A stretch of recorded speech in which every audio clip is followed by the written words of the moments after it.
এই পতিত জমিতে আমি স্বপ্নের সবজি বাগান করতে চাই। পরিশ্রম করলে এই বালুচরেও সোনা ফলানো সম্ভব হবে। আমাদের তো এখন আয় রোজগারও তেমন নেই, তাই ভাবছি সবজি বাগান করলে কেমন হয়। মা তো বললেন এসব করলে বংশের মান সম্মান সব ধুলোয় মিশে যাবে। 3 গ্রামের মানুষ হাসাহাসি করবে যে সোহেলের বউ এখন মাঠে খাটছে। অভাবের তাড়নায় হাত পাতাটাই হলো আসল লজ্জার কাজ, পরিশ্রম করা নয়। তুমি পাশে থাকলে আমি কোনো বাধাকেই ভয় পাবো না। আর এটা তো একটা কর্ম, কর্ম করে খাওয়া তো দোষের কিছু নয়। ঘরের কাজ সামলে তুমি যদি মাঠে সময় দিতে পারো তবে করো, কিন্তু কোনো লোকসান হলে আমি মায়ের বকুনি থেকে তোমাকে বাঁচাতে পারবো না। আমি সব সামলে নেব। মাটি তার সন্তানকে কখনো খালি হাতে ফেরায় না। আমাদের দিন বদলের শুরু আজ থেকেই হলো। তুমি শুধু ভরসা রেখো আর একটু দোয়া করো যেন ওপরওয়ালা আমাদের সহায় হয়। আমি কালই বাজার থেকে ভালো জাতের বীজ আর সার কিনে আনবো।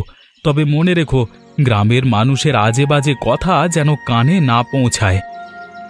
মানুষের কথায় পেট ভরে না, নিজের ঘাম ঝরালেই ভাগ্য তবে বদলায়।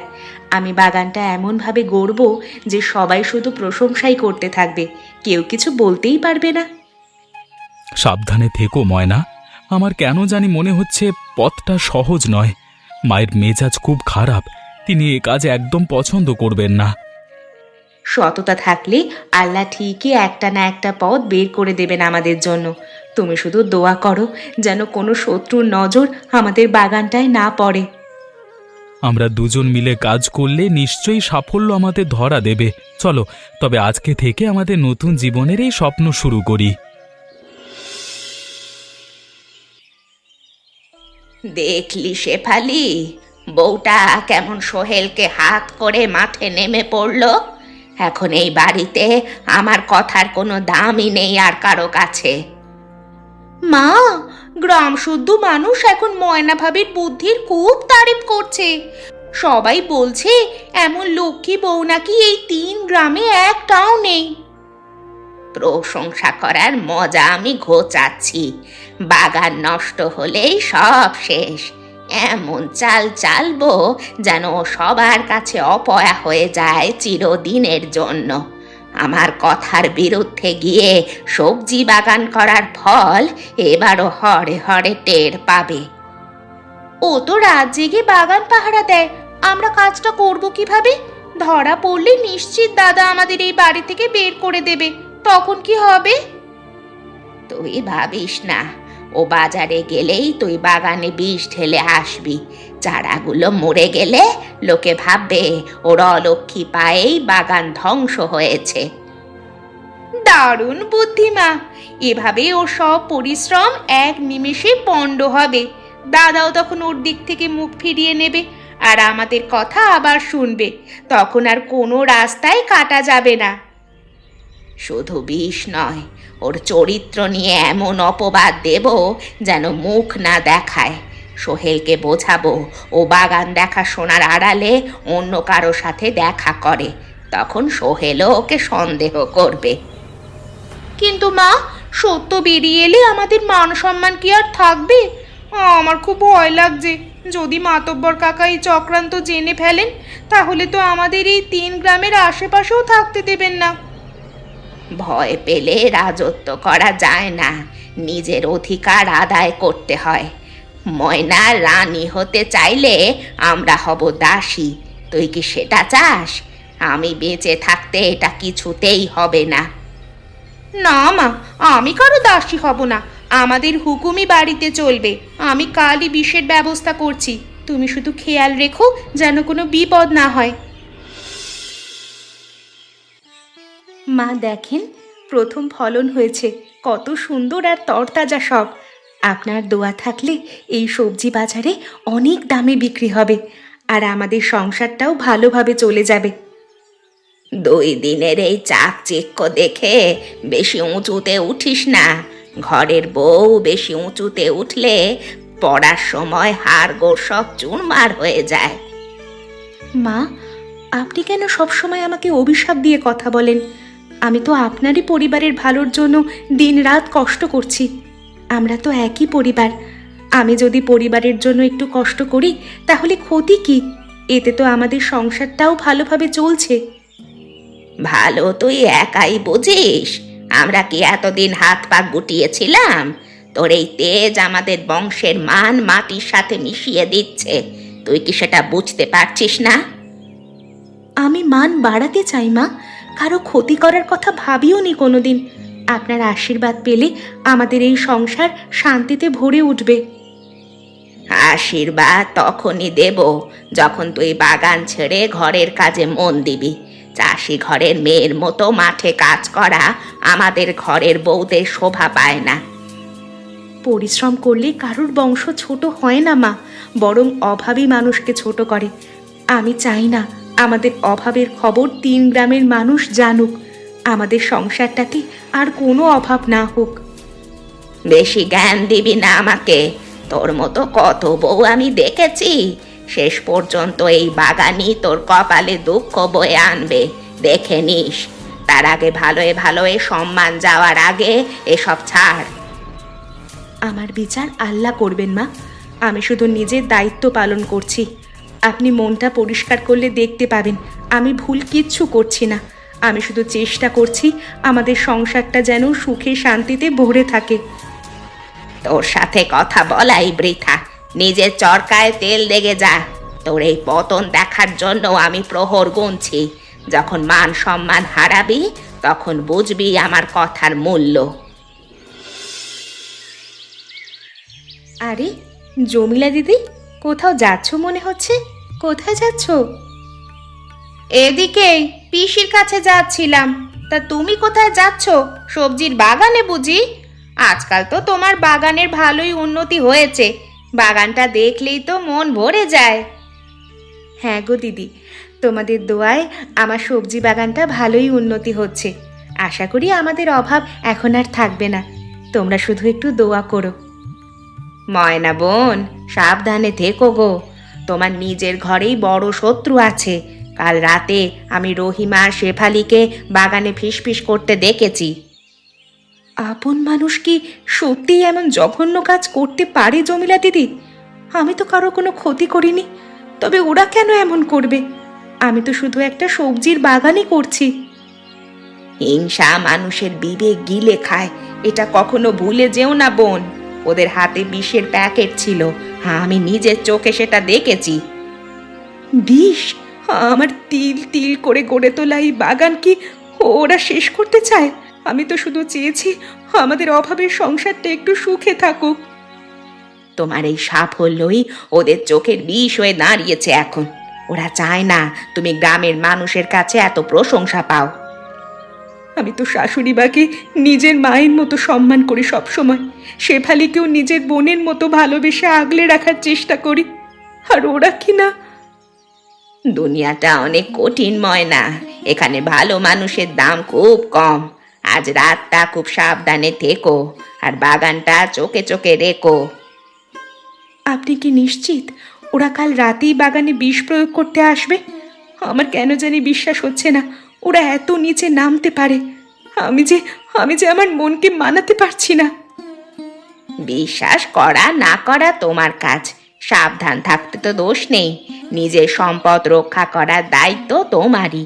অন্যের ভরসায় থেকো না বোন, সব দিকে সচেতন থাকাই ভালো। কখন যে কি হয় সেটা তো বলা যায় না। ঠিক বলেছেন আপা, আজ আমি ঘুমানোর ভান করে জেগে থাকবো।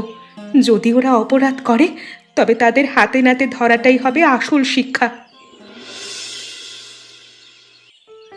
দাদা, ভাবি তো আজকাল বাগানের নাম করে দুপুরবেলা বাইরে কাটায়। আমার কেন জানি মনে হয় ও সেখানে মোটেও একা থাকে না। মুখ সামলে কথা বলো শেফালি। ময়না অন্তত এমন মেয়ে নয়। ও বাগানটাকে নিজের সন্তানের মতো ভালোবাসে, আর সেখানে কাজ করে, দিন রাত পরিশ্রম করছে শুধু সংসারটাকে একটু ভালো রাখবার জন্য। আর তুই কিনা তার নামে এসব বলছিস? বিশ্বাস না করলে তুমি কাল নিজেই চুপি চুপি গিয়ে দেখে আসো। গ্রামের এক ছেলের সাথে ওকে হাসাহাসি করতে দেখেছে অনেকেই। তুই কি বলতে চাইছিস? ময়না আমার বিশ্বাসের অমর্যাদা করছে এখন? এমন কিছু হলে আমি ওকে এ বাড়িতে এক মুহূর্ত রাখবো না। আমি তো তোমার বোন, কেন তোমাকে মিথ্যে কথা বলতে যাব দাদা? মায়ের কানেও এই কথা পৌঁছেছে, তাই তিনিও খুব চিন্তায় আছেন। আর এজন্য ভাবলাম তোমাকে বিষয়টা জানানো দরকার। মা তো আমাকে কিছু বলেনি, তিনি শুধু বাগানের বিরোধিতা করেন। যদি ময়নার চরিত্রের কোনো দাগ লাগে তবে আমি মুখ দেখাবো কিভাবে? সেজন্যই বলছি, কাল রাতে তুমি বাগানের পাশে ঝোপের আড়ালে থেকো, তখনই নিজের চোখেই সব সত্য দেখতে পাবে আর সন্দেহ মিটবে। ময়নাকে আমি নিজের চেয়েও বেশি বিশ্বাস করি, ও এমন করতে পারে না। কিন্তু তোমার আর মায়ের কথা শুনে আমার মাথা কাজ করছে না। বেশি বিশ্বাসী মানুষকে অন্ধ করে দেয় দাদা। চোখ খুলে একবার দেখো, নিজের সম্মান বাঁচাতে হলে তোমাকে এখনই কঠোর হতে হবে দাদা, না হলে পরে পস্তাতে হবে। ঠিক আছে, আমি কালকে রাতে পাহারা দেব আর সত্যটা যাচাই করব। যদি তোমার কথা মিথ্যে হয় তবে আমি তোমাদের ক্ষমা করব না। এই নে বিষের প্যাকেট। রাত এখন গভীর হয়েছে, সব চারা গাছে ছিটিয়ে দে।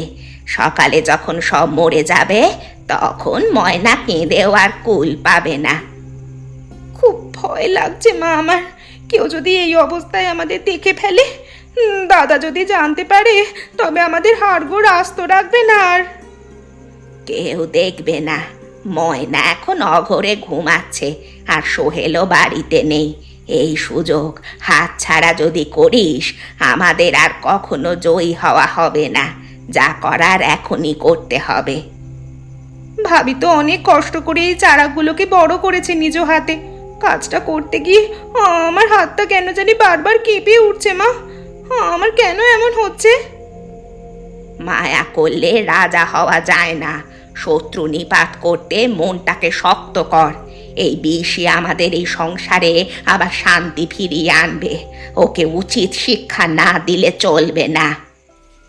ঠিক আছে মা, আমি যাচ্ছি। তুমি দূরে দাঁড়িয়ে শুধু নজর রাখো। কেউ এগিয়ে এলে আমায় সংকেত দিও, যেন আমি পালিয়ে যেতে পারি, না হলে দুজনেই ধরা পড়ে যাব। যা যা, দেরি করিস না। একটা গাছও যেন বাকি না থাকে বিষ দিতে। ময়নার অহংকার আজ রাতেই আমি মাটির সাথে মিশিয়ে দিতে চাই। আমার বিরুদ্ধে গিয়ে সবজি বাগান করা। এই 3 গ্রামে কোনো মেয়ে মানুষ মাঠে কাজ করে না, আর ও তো আমাদের মুখে চুনকালি দিয়ে মাঠে সবজির বাগান ফলাচ্ছে। সবজিগুলো যখন লাল হয়ে মরে যাবে, তখন কি গ্রামের মানুষ সন্দেহ করবে না? বিষের গন্ধে তো চারপাশ এখনই একদম ভারী হয়ে উঠেছে মা। আমরা বলবো পোকামাকড়ের আক্রমণে বাগানটা নষ্ট হয়ে গেছে হঠাৎ করে। ও তো সবজিতে সার দেয়, লোকে ভাববে অতিরিক্ত সারে সব পুড়েছে, আর আমাদেরকে কেউ সন্দেহ করবে না। কাজটা শেষ করে আমি দৌড়ে বাড়ি ফিরে আসব। তুমি আলো নিভিয়ে রেখো। আজ থেকেই ময়নার কপালে দুঃখের রাত শুরু হয়ে যাবে। মা, মাঝরাতে বিষ হাতে এখানে আপনি আর শেফালি কি করছেন? জমিলা আপার কথা তবে সত্যিই হলো। আপনারা আমার প্রাণের শত্রু। তুই তুই এখানে কোত্থেকে এলি? আমরা তো শুধু বাগানটা দেখতে এসেছি। তোর এই প্যাকেট নিয়ে আমাদের ওপর মিথ্যে দোষ দিস না। মিথ্যে বলবো কেন? আমি তো সব নিজের চোখেই দেখলাম। নিজের ছেলের মুখের অন্ন কেড়ে নিতে আপনাদের একটুও বাঁধলো না? আপনারা এমন জঘন্য কাজ কি করে করতে পারলেন? আপনাদের তো কোনো ক্ষতিও আমি করিনি। বড় বড় কথা বলিস না বউ। এই বাড়ির কর্ত্রী আমি, যা খুশি আমি করব। তোর বাগান ছিল না বলেই তো আমরা শান্তিতে ছিলাম এই পরিবারে। আর তোকে তো আমি নিষেধ করেছিলাম সবজি বাগান করার জন্য। তুই তো আমার কোনো কথাই শুনিস না। এটা শান্তি নয় মা, এটা হলো ধ্বংসের এক ভয়ঙ্কর কালো খেলা। আমি তো আপনাদের নিজের আপন ভেবেছিলাম, কিন্তু আপনারা তো বিষধর সাপ। সাপের মতো তুইও তো আমাদের দংশন করছিস তোর এই বাগান দিয়ে। গ্রামের মানুষের কাছে আমাদের ছোট করেছিস তুই এই চাষবাস করে। তুই কি ভেবেছিস তুই আমাদের মুখে চুনকালি মাখাবি আর আমরা হাত গুটিয়ে বসে থাকবো? পরিশ্রম করলে মানুষ বড় হয়। ছোট লোক তো তারা যারা পরশ্রীকাতর। সোহেলকে ডাকছি আমি, সে দেখুক তার মা আর বোন কতটা জঘন্য। সোহেলকে ডেকে কোনো লাভ হবে না। ও নিজের মায়ের কথাই বিশ্বাস করবে। তুই একটা চক্রান্তকারী মেয়ে, ওকে ভুল বুঝিয়ে এখানে এনেছিস। সোহেল অনেকক্ষণ ধরেই আড়াল থেকে সব কিছু দেখছে আর শুনছে মা। তার বিশ্বাসের ওপর আজ আপনারা কুঠারাঘাত করলেন নিজের হাতেই। সোহেল, সোহেল আছে এখানে? কই কই দেখি, সে কোথায় কোথায় লুকিয়ে দেখছে আমাদের? তুই মিথ্যে কথা বলে আমাকে ভয় দেখানোর চেষ্টা করছিস ময়না। না মা, ময়না মিথ্যে বলছে না। আমি সত্যিই সব নিজের চোখে দেখেছি। নিজের জন্মদাত্রী মা হয়ে তুমি এমন কাজ করতে পারলে ভাবতেই ঘৃণা হচ্ছে। সোহেল বাবা, তুই আমাকে ভুল বুঝিস না। আমি তোর ভালোর জন্যই করেছি। এই বউ তোকে জাদু মন্ত্র করে আমাদের কাছ থেকে অনেক দূরে সরিয়ে নিয়েছে। জাদু ময়না করেনি মা, জাদু করেছে তোমার এই কুৎসিত হিংসে। যে বউ অভাব দূর করতে নিজের জীবন বাজি রেখেছে, দিন রাত খেটে যাচ্ছে, তুমি কিনা তারই ক্ষতি করতে এসেছো। ও তোকে আমাদের বিরুদ্ধে উস্কে দিচ্ছে, তুই সেটা বুঝতে পারছিস না? আমি মা হয়ে তোর কোনোদিন কোনো খারাপ চাইতে পারি না বাবা। ভালো চাইলে কি বিষ মেশাতে হয়? শেফালিকেও তুমি আজ অপরাধী বানালে। আজকে থেকে তোমাদের সাথে আমার সব সম্পর্ক শেষ হয়ে গেল। এ কি বলিস বাবা? সামান্য একটা বাগানের জন্য তুই তোর মাকে পর করবি? আমি তো শুধু চেয়েছিলাম তুই আবার আমাদের মতো করে কথা বলিস। যে মা নিজের হাতে ছেলের কপাল পোড়ায়, সে কখনো মা হতে পারে না। তুমি আর শেফালি কালই মাতব্বরের কাছে সব অপরাধ স্বীকার করবে। তোমরা একটাবার ভাবলে না, ময়না, আমি, তুমি, আমরা সবাই একটা পরিবার। ও শুধু চেয়েছে আমাদের সংসার ভালোভাবে চলুক। সেখানে ওর ক্ষতি করা মানে তো নিজের পায়ে নিজে কুড়ুল মারা। মাতব্বরের কাছে গেলে আমাদের মান সম্মান বলে আর কিছুই থাকবে না। তুই কি চাস 3 গ্রামের মানুষ আমাদের মুখে চুন কালি মাখিয়ে দিক?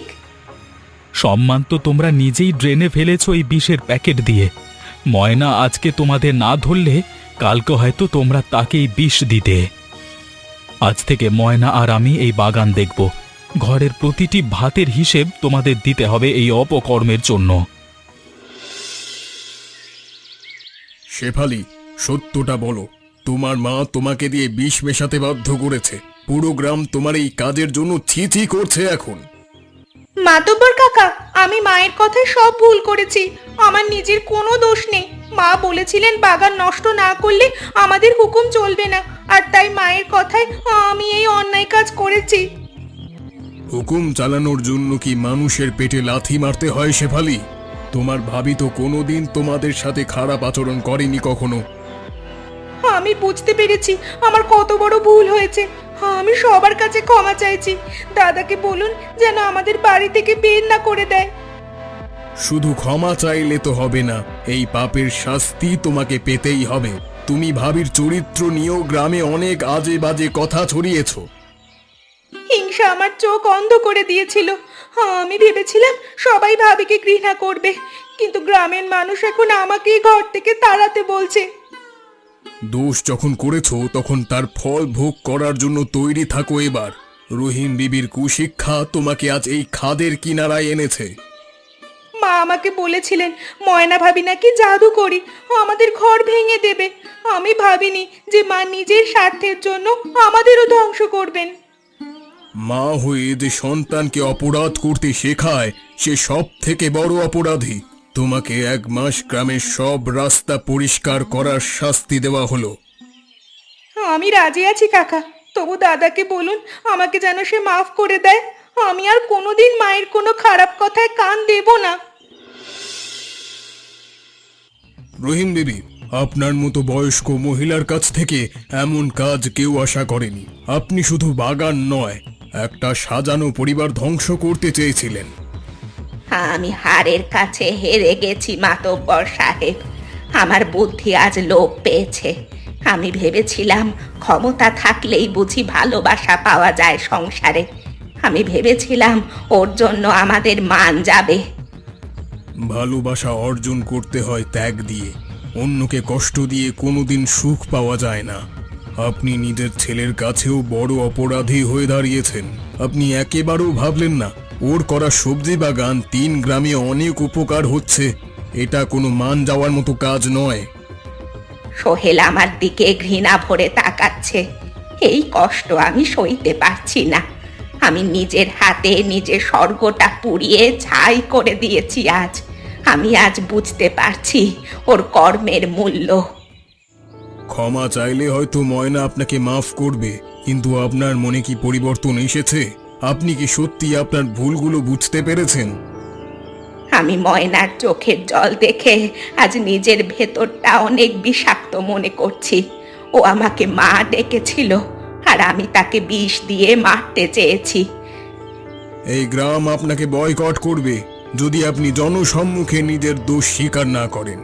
আপনি কি রাজি আছেন সবার কাছে হাত জোর করে ক্ষমা চাইতে? আমি রাজি আছি। আমার অহংকার আজ মাটির সাথে পুরোপুরি মিশে গেছে। আমি বুঝতে পেরেছি পরিশ্রমী মানুষের কোনো জাত বা শত্রু নেই। ঠিক আছে, তবে ময়নার কাছেই আপনার প্রথম ক্ষমা চাইতে হবে এই মুহূর্তে। সে যদি আপনাকে মাফ করে তবেই আমরা গ্রামের মানুষ মাফ করব। আমি ওর পায়ের কাছে বসে ক্ষমা চাইব। ও যেন আমাকে দূর করে না দেয়। আমার মতো পাপী মায়ের জন্য হয়তো এটাই শ্রেষ্ঠ প্রায়শ্চিত্ত হবে। মা, আপনি মাতব্বরের সামনে এভাবে কাঁদবেন না। আমার খুব কষ্ট হচ্ছে। আপনি যা করেছেন আমি তা ভুলে গেছি। আপনি তো আমার মাই। আমাকে মা বলে আর লজ্জা দিস না ময়না। আমি তোর বড় শত্রু ছিলাম। তুই এত উদার না হলে আজ আমি গ্রাম ছাড়া হয়ে কোথায় যেতাম। মানুষ মাত্রই ভুল করে মা।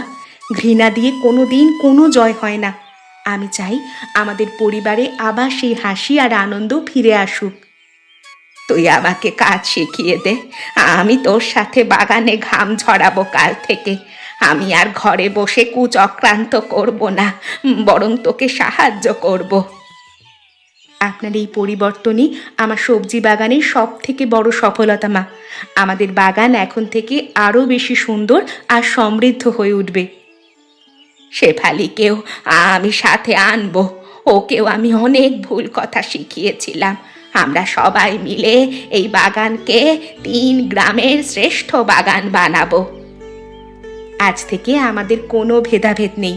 আমরা সবাই এক মায়ের সন্তান। ভালোবাসা থাকলে মাটির চরেও যে স্বর্গ গড়ে তোলা যায় তা সবাই দেখবে। সোহেলকে বল আমাকে যেন মাফ করে দেয়। ও তো তোর কথা শোনে।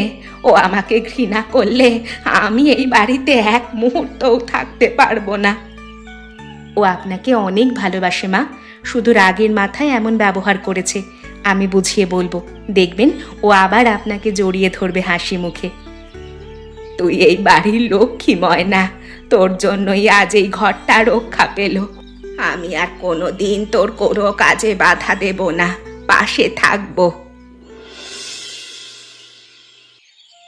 এটাই তো চেয়েছিলাম গো, সবাইকে নিয়ে মিলেমিশে সুখে শান্তিতে থাকতে। সবজি বিক্রির টাকা দিয়ে আমাদের সব দেনা এখন শোধ হয়ে গেছে। তোমার ধৈর্যের জন্যই আজকে এই অসাধ্য সাধন হয়েছে। আমি অনেক গর্বিত। 3 গ্রামের মানুষ এখন আমাদের পরিবর্তনের গল্প শোনায় সবাইকে। বাগানটা এখন আগের চেয়েও বড় হয়েছে। আমরা আরো নতুন জমি নিয়েছি। মা প্রতিদিন সকালে নিজে দাঁড়িয়ে তদারকি করেন সব চারাগুলোর। হিংসার বিষ মুছে গিয়ে এখন ভালোবাসার ফুল ফুটেছে আমাদের এই সুন্দর বাগানে। আমি আর কখনো মায়ের কোনো কথাই তোমাকে ভুল বুঝবো না। বিশ্বাস আর পরিশ্রম থাকলে কোনো শক্তিই আমাদের আটকে রাখতে পারবে না। আমাদের এই বাগানই হবে 3 গ্রামের জন্য একটা বড় উদাহরণ। পাশের গ্রাম থেকেও অনেকে আসছে আমাদের এই সবজি চাষের কৌশল শিখতে। তুমি এখন এই গ্রামের সব নারীদের জন্য এক বড় অনুপ্রেরণা ময়না। আমি শুধু চেয়েছি কারো কাছে হাত না পেতে সম্মানের সাথে বেঁচে থাকতে। মা আর শেফালি বদলে গেছে, এটাই আমার সব থেকে বড় আনন্দ। চলো তবে আজকে বিকেলে সবাই মিলে বাগানে নতুন চারা রোপণ করতে যাই। উৎসবের আমেজ আজকে আমাদের বাড়িতে। চলো সবাই একসাথে এগিয়ে যাই। এই বাগানই আমাদের পরিচয়, আর এই ভালোবাসাই হবে আমাদের সারা জীবনের পাথেয়। পরিশ্রম আর একতা থাকলে জীবন সত্যিই অনেক সুন্দর আর সার্থক হয়।